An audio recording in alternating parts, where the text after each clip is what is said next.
వందల కోట్ల బడ్జెట్లతో సినిమాలు తీయడం ఈ రోజుల్లో పెద్ద కష్టమేమీ కాదు. అయితే పెట్టుబడిని కలెక్షన్ల రూపంలో తిరిగి రాబట్టడమే సవాల్గా మారుతోంది. దీనికి కారణం జనాలు ఓటీటీలకు అలవాటు పడటం, థియేటర్లలో పెరిగిన టికెట్ రేట్లు. దీనికి తోడు కంటెంట్ బాలేదని మొదటి రోజే సమీక్షలు వచ్చేస్తే ఆ సినిమా చూసేందుకు జనం కదిలిరారు. ఇటీవలి కాలంలో అలాంటి క్రిటికల్ సన్నివేశాన్ని ఎదుర్కొంది సల్మాన్ నటించిన సికందర్ మూవీ. ఏఆర్ మురుగదాస్ తెరకెక్కించిన ఈ సినిమా పూర్తిగా అవుట్ డేటెడ్ కంటెంట్తో తెరకెక్కిందని విమర్శలొచ్చాయి. అయితే సినిమా రిలీజైన గంటలోనే హెచ్డీ క్వాలిటీ ప్రింట్ ఆన్ లైన్లో లీక్ అయిపోయింది. ఇది నిజంగా సల్మాన్ సినిమాకి పెద్ద దెబ్బ కొట్టిందని నదియాద్ వాలా ఎంటర్టైన్మెంట్ బ్యానర్ తాజాగా ప్రకటించింది. జనం డౌన్లోడ్ చేసుకుని చూసేందుకే ఇటీవల ప్రాధాన్యతనిస్తున్నారు. ఈ అలవాటును మాన్పించే పరిస్థితి లేదు. పైరసీని పూర్తిగా నిర్మూలించే తెగువ పరిశ్రమలో కనిపించడం లేదు.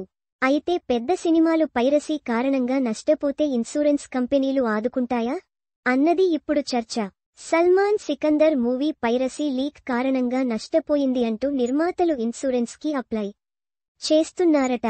అయితే ఇన్సూరెన్స్ కంపెనీలు ఇలాంటి వాటిని నమ్మి క్లెయిమ్లు చెల్లిస్తాయా అన్నది చెప్పలేం. ప్రతిదానికి లెక్కలు చెప్పాలి. డాక్యుమెంటేషన్ భారీగా ఉంటుంది. పరిశోధనలు ఉంటాయి. పోలీసుల విచారణ తర్వాత నిజంగానే దానికి డ్యామేజ్ జరిగిందని ప్రూవ్ అయితే అప్పుడు స్పందిస్తాయి. దీనికి ముందు చాలా పెద్ద ప్రాసెస్ ఉంటుంది.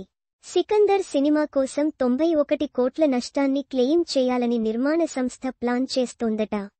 అయితే ఇంత పెద్ద మొత్తం చెల్లించాలంటే ఇన్సూరెన్స్ కంపెనీలు చాలా పరిశోధనలకు దిగుతాయనడంలో సందేహం లేదు.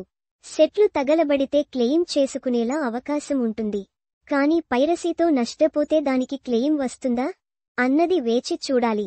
అయినా సామాన్యుడు వేలు, లక్షలోపు క్లెయిమ్ చేస్తేనే 100 ఆరాలు తీసే ఈ ఇన్సూరెన్స్ కంపెనీలు ఇంత పెద్ద మొత్తాన్ని తిరిగి వెనక్కి చెల్లిస్తాయా అన్నది వేచి చూడాలి.